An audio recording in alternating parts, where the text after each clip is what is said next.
dress, flip-flops on, singing to that highway song. Got a little naive smile, the kind that drives you wild. Nothing like playing with fire, and brings boy to life.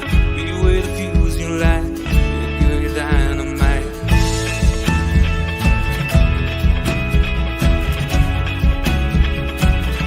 You made my day when you walked and sat down beside me, whispered with your eyes, let's go. You made me say, what's your name, girl, you're lonely. Can I call you if I ever go down this road?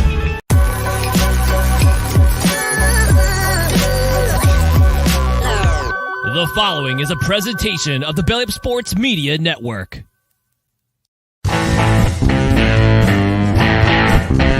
14:20 in the morning, 14 minutes and 20 seconds worth of sports talk to get you through your daily commute. Hot takes, recaps, best bets, and a little humor to get your day going in the right direction.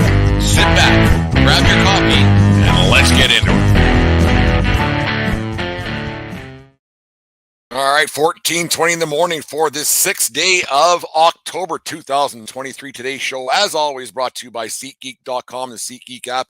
Use promo code 1420pod at SeatGeek.com today and save yourself $20 on your first purchase. Remember, we are part of the Belly Up Media Network. Go to BellyUpSports.com for all their great podcasts and articles for all kinds of things in the sports world, such as the Corner Booth podcast, the Captain Lou Extravaganza, the Sports Stove podcast, and on the Crap Brood, and on it goes there at BellyUpSports.com. Make sure you check all those great shows out. And remember, thank you very much for making us a part of your day each and every day from all of us here at 1420 World Headquarters. Anyways, let me get this. Let me start off by saying I am an absolute sports nut. I've been a sports nut for about 44 of my 49 years on this earth. So I'm not a derogatory person when it comes to world of sports. I love it to death. It's just I have a different outlook on things and how the sports world is a little bit now. All the rage the last few days about what happened with the Barrio situation with the Jays, with him getting pulled in the fourth inning with 47 pitches. Everybody knows the story by now. If you haven't listened to me and Dave talk about it from last night's podcast, make sure you give that one a listen, because I think we hit the nail on the head pretty much on that whole situation. But the way that the sport has changed with the analytics and money and everything else isn't the sports world that I grew up in. I'm mainly a baseball and a hockey guy growing up. I got into football in the last 10, 15 years kind of deal. I've never really been much of a basketball guy. Lakers back in the early 80s, Lakers Celtic thing, and that winning time whole thing. So I could kind of understand how that whole thing went on. But how sports is so much different now than it was 20 years ago, 30 years ago, 40 years ago when I first started playing and everything else. It's a lot different, and I'm going to say it's not better. Right from amateur sport right on through professional sports, it's not better at all. I don't think that the games are as the athletes are better trained. There's no doubt about that. Their health and fitness and all that is way better. The way the game is approached isn't better by any means, and it's sad to say, but it's one of those things that you just go, I don't want to be that old guy, get off my porch, and everybody says that their era is a lot better or worse. And what I'm saying is this era is 100% might be the worst I have seen in like you go through the different eras of hockey and how it's all put together. But this era right now is by far I think it's the worst that I've ever seen in my 40 years of watching sport.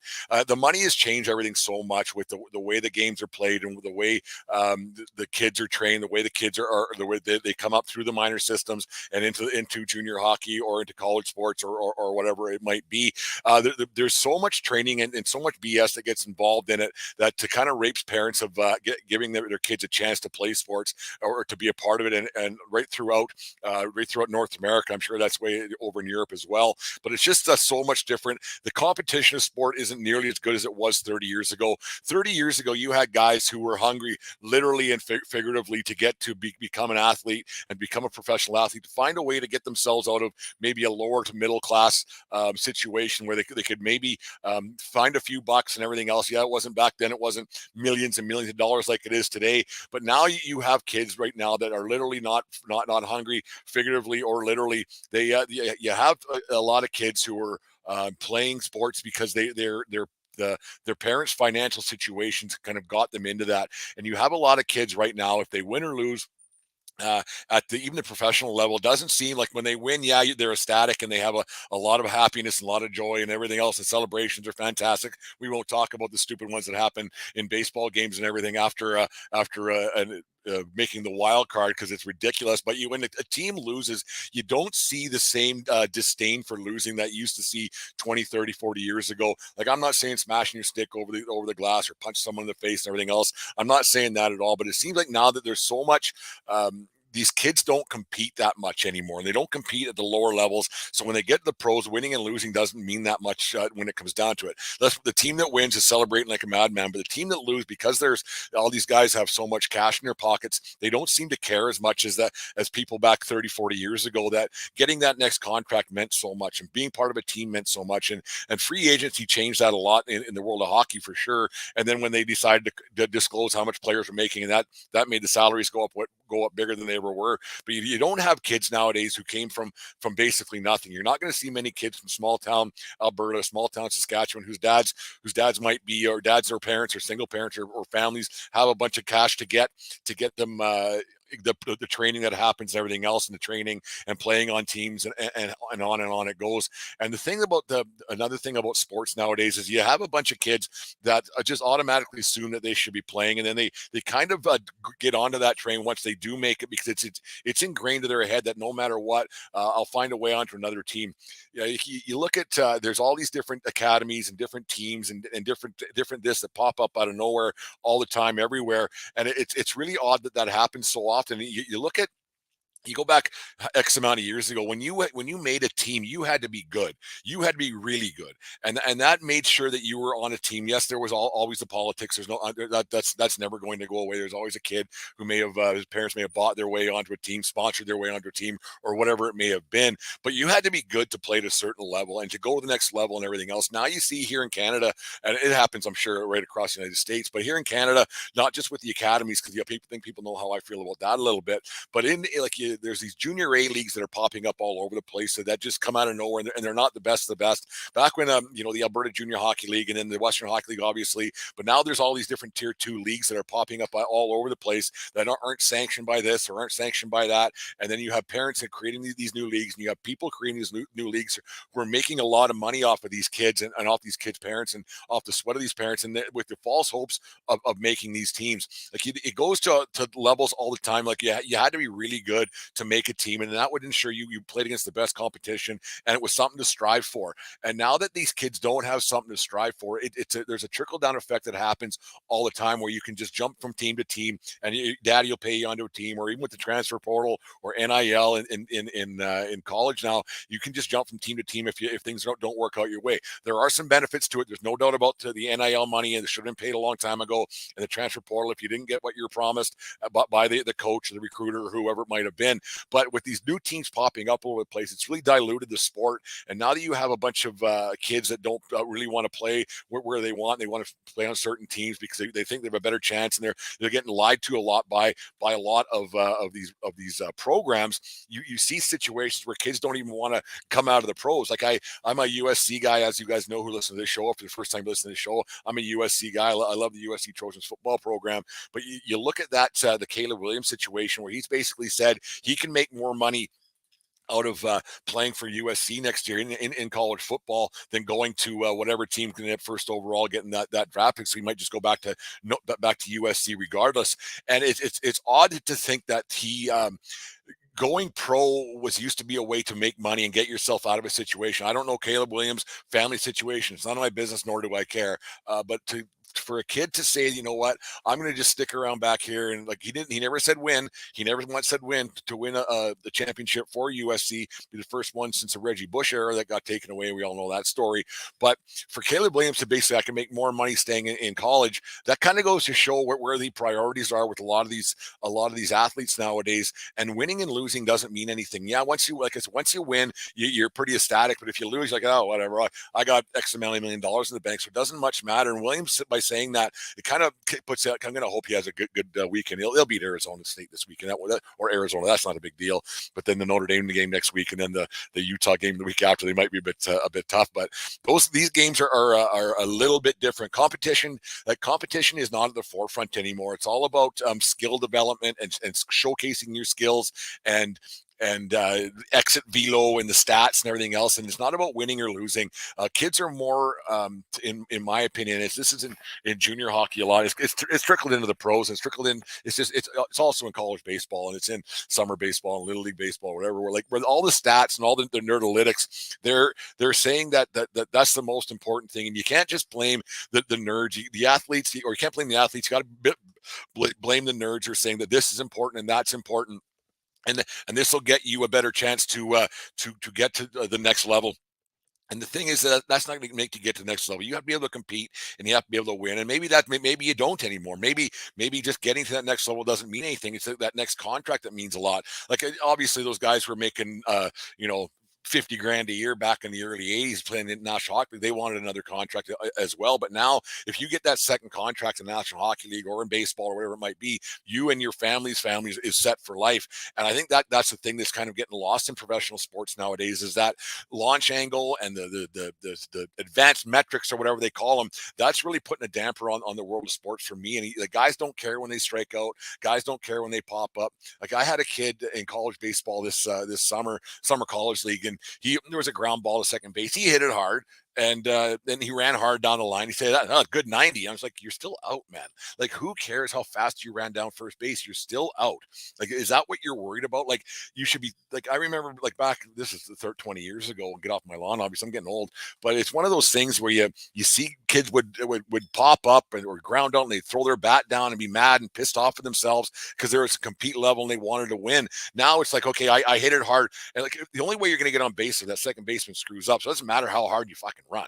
There's first swear word at 10:11 this morning, so that's kind of how that works. But you find it odd that all these advanced stats and advanced metrics, and that's how other people are making money off of that too, because now kids are going to the batting cage and they're not learning how to fight off pitch and everything else. They're just swinging as hard as they can for that exit velocity and launch angle or whatever else it might be. Like, we talked last night a little bit about the 2003 ALCS when Jorge Posada got fisted a little bit. He popped that one up behind second base, and he scored. Matsui scored, and Posada got the double, and that got the Yankees rolling. That hit, that doesn't matter anymore. It seems like it's all about hitting it hard and hoping you get on base and driving it over the fence, swinging as hard as you can. We talked about the Jays the other day about how they are all just swinging for the fence, a 2-0 game, instead of just putting the ball in play and hoping, or a bloop single that can come into effect and everything else. Yes, if you hit the ball further, it's going to matter. But you know what? Batting average matters to me. Competing matters to me. Trying to win a hockey game matters to me. I went to a junior hockey game here in Lethbridge a few weeks ago, and it seemed to me that every kid was doing the exact same thing. There wasn't the big bruiser, there wasn't the fighter, there wasn't the grit grinder, there wasn't those kind of players anymore. Every player is the exact same player in hockey, and it's taught throughout these academies, and it's taught throughout the minor system. It's taught at all these power skating schools and everything else, and these shooting clinics, and on it goes. They're creating all these academies and minor sports and junior levels and everything else. They're creating the exact same hockey player.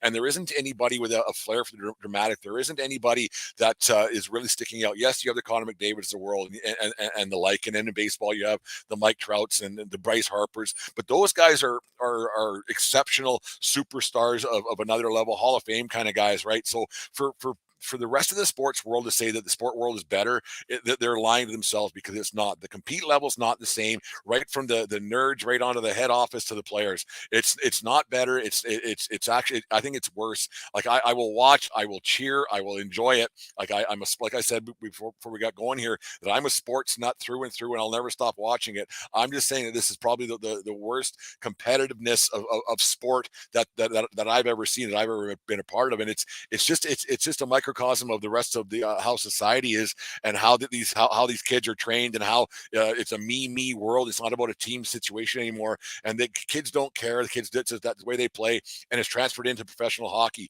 You're never going to see that kid from small town Saskatchewan, small town Alberta, or some kid from God knows where who can play baseball. Like you look at enrollment for baseball, and right across right across North America, it's gone down quite considerably because of the cost. And it used to be you needed a glove and a little league field right across the street that was free to play, basically, or it was $20 a year, whatever it was. And now you don't have that. And now with another reason the baseball's down a little bit is that there's a lot different types of people around the world. There's a lot more different races and cultures that are around the baseball world, and they just can't afford it, right? So it's tough to say that this is the golden era of any sport, because I don't think it is. I don't think it's even close, and you don't have the rivalries anymore, and it's because of sport in general, because free agency, so guys go from team to team and whatever it might be, and these kids play each other so much over the years. Yeah, you're going to have the Matthew Tkachuks of the world who will spit in your face and stick you in the groin to win a hockey game. Like that isn't going away. But once again, those are the exceptions to the rule nowadays, and the rule basically says that these kids are the exact same thing. They play against each other so often throughout their academy life growing up, throughout everything else growing up, and then they don't become. It's not as competitive as it used to be. There's not a disdain for your opponent. There's not a disdain for a franchise. There isn't a Yankees Red Sox rivalry. There's not really an Oilers Flames rivalry. Like it's there a little bit. There's not a Canadians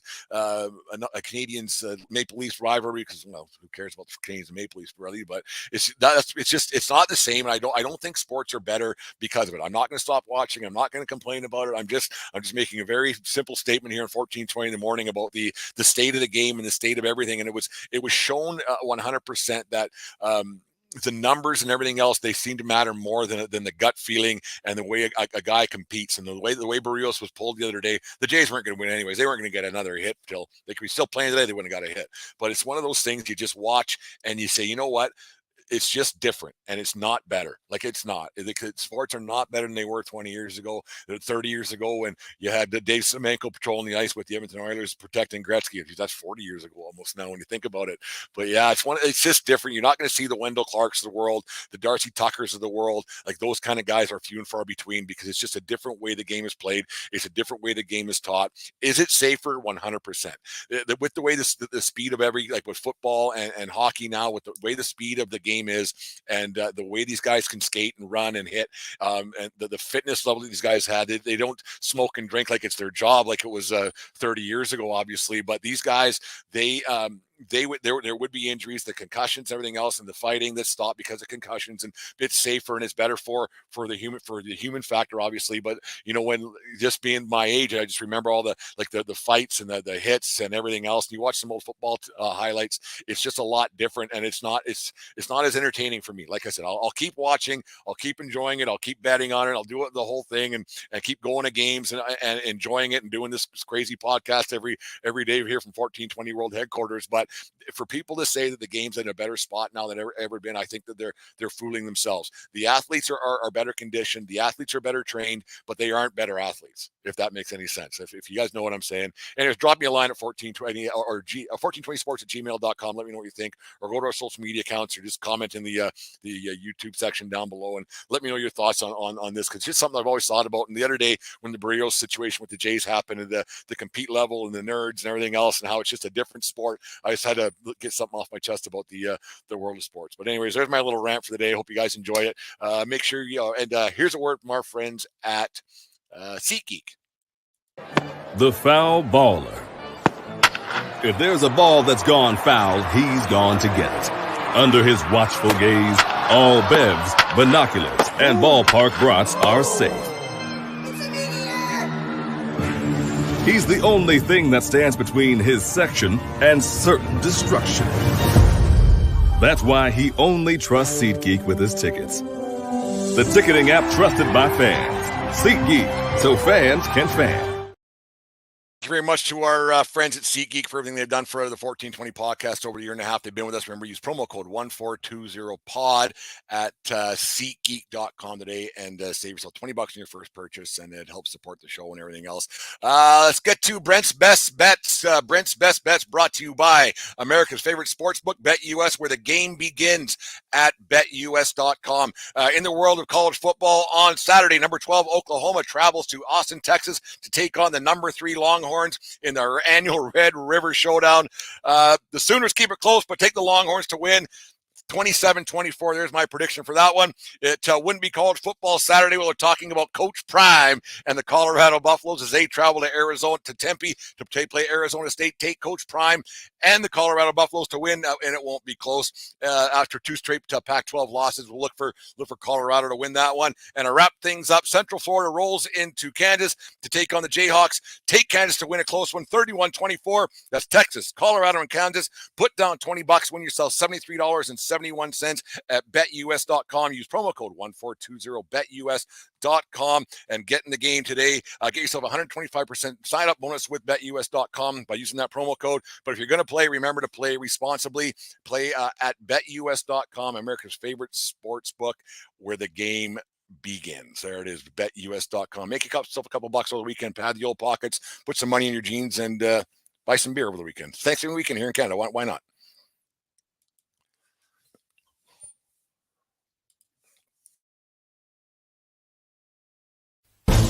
I've been to 56 straight home games. I've tailgated 61 times. I've been to 31 practices. I've collected 17 autographs. I've had 27 beers spilt on me. Make that 28. I've got one sports book. I've got one sports book. I've got one sports book. BetUS.com. Yeah, 1420 Sports Bar Podcast. Let's do it on this day and get you guys out of here. It's got to find it in my little notepad here. On this day in, where are we here? There we go. On this day in 2000.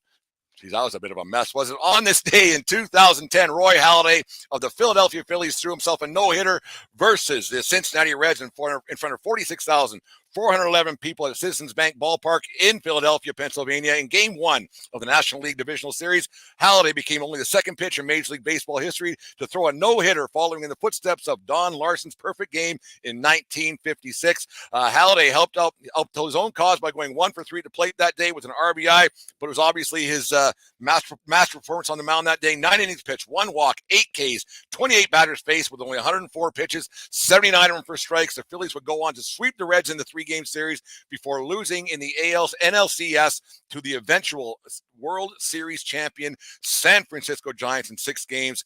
On this day in 2010, Roy Halladay, near perfect game performance. It was a no-hitter. The one guy, it was really close play to end the game. If I remember the catch, it was basically a bunt down first and almost hit the bat, and the catcher made a great play to get it out. And I remember I was sitting at the Whiskey Creek Bar in Medicine Hat, Alberta. Actually, that's where I was on that day, on this day in 2010. There it is. Thank you very much for listening to the 1420 podcast. A little bit more subdued show today for 1420 in the morning. We're a lot of fun. Got some exciting. Got some guests coming up for next week every morning. So do different people talk about the start of the hockey season. So that should be a lot of fun. Got a guy from Ottawa coming on and a guy from Calgary coming on the first couple days next week. Probably won't get one out on Monday because it's Thanksgiving here in Canada. So we're going back to homeland to Fort McLeod. So that's what we're doing. Thank you very much for listening to the show today. Thank you very much for watching. For those who did on YouTube, hit that subscribe button down there if you are on YouTube. And remember, it doesn't matter where you are. It's who you're with. Have a good weekend, folks. We'll talk to you on Tuesday. You just listened to the 1420 Sports Bar Podcast. 4 beer with sports talk and a whole lot more. We are part of the Belly